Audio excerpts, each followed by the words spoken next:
We're now being joined by Dr. Austin Tam George, Executive Director, Institute of Communication and Corporate Studies, Lagos. He's also a former lecturer, University of Cape Town, South Africa, and industrial relations expert. Thank you for joining us. Thanks for having me.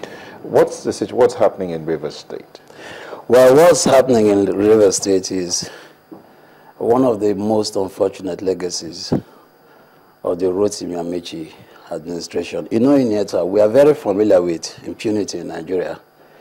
But in Rivers State, over the past 8 years, Rotimi Amechi took impunity to an absolute point of lunacy. There was a court order stopping the elections from holding in Rivers State. The other parties, PDP and the rest of the other parties, obeyed the court order that they should not proceed with local government elections until the determination of the issues before the court. Now, for years... What court gave that order? A court, in Port Harcourt. Which, is it a Rivers State High Court or a Federal High Court? A Federal High Court. So what happened was that, there was a contention that the elections should not hold. The issues were not resolved, and then the court order stopped the election. The governor then, Rotimi Amechi, disobeyed the court order. The other parties obeyed. The Rivers State Independent Electoral Commission refused to release materials for the conduct of the elections in obedience to the court order.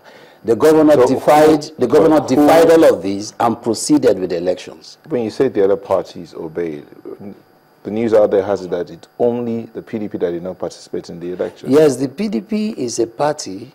But and it's a stakeholder. Yes, the PDP is a major party, a major stakeholder in the process, and they refused to participate in obedience to the court order. Now, the point here really... Can you recollect what exactly that court order was? The court order was there were other parties involved in the election process who said they needed proper information concerning the process, the integrity of the process itself. Because elections were supposed to be held years before.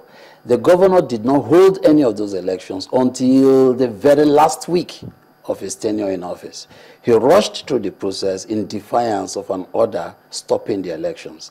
Now, you see, in law, the process is as good as the outcome.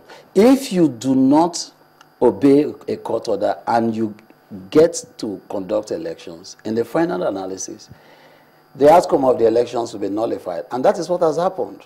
They have gone to the industrial court in Bielsa to try to avert the process.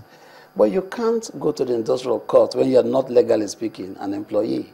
The industrial court was established as an arbitration center between employers and employees.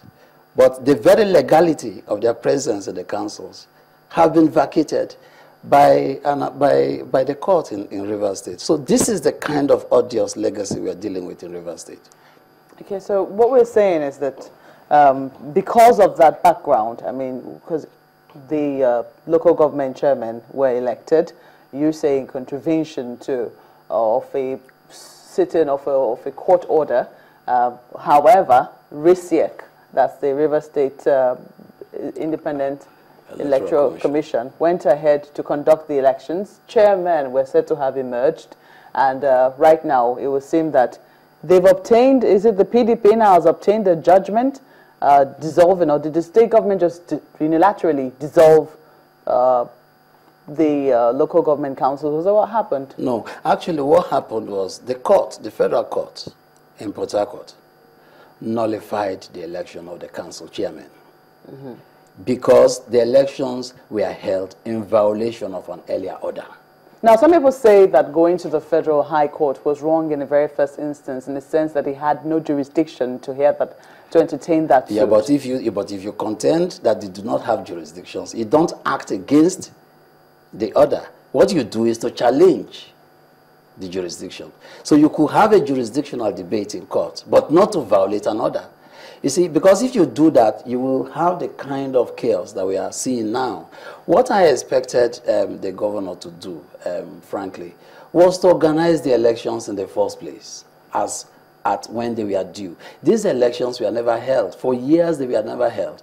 He kept appointing caretaker committees until the very last week of the end of his tenure was when all of these things were rushed through. And predictably, we've seen this kind of chaos. I think for me, sorry to interrupt, I know that we're still going to go to the body of this, but because of time constraint, our correspondent did say something in his report, which is the fact that it would seem that politicians are on the warpath in Rivers State. I mean, as you rightly said, there is chaos. Something must have set off something, and then what we have right now is confusion and chaos. Police have taken over the headquarters of the local government areas, and then it doesn't look like there's any sign of any resolution ahead. Do you see us forging a path of peace in Rivers? Yes, I think that the way to go is to allow the nullification of the elections of the chairman to stand. Because, you see, if the elections were not supposed to hold in the first place, because there was, in fact, a court order, as I said, the PDP did not participate in the process. The Rivers State Independent Electoral Commission did not participate in the process. So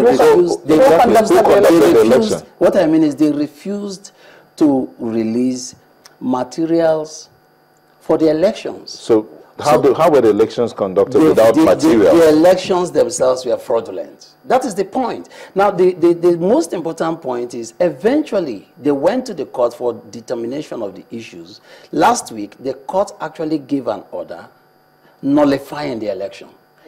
You see, so the judgment the judge gave was that, look, you could not have held these elections in the first place. So you cannot come back to the court to say, look, we do not want to be dissolved. These elections were not supposed to be held in the first place because there were issues awaiting determination before the court.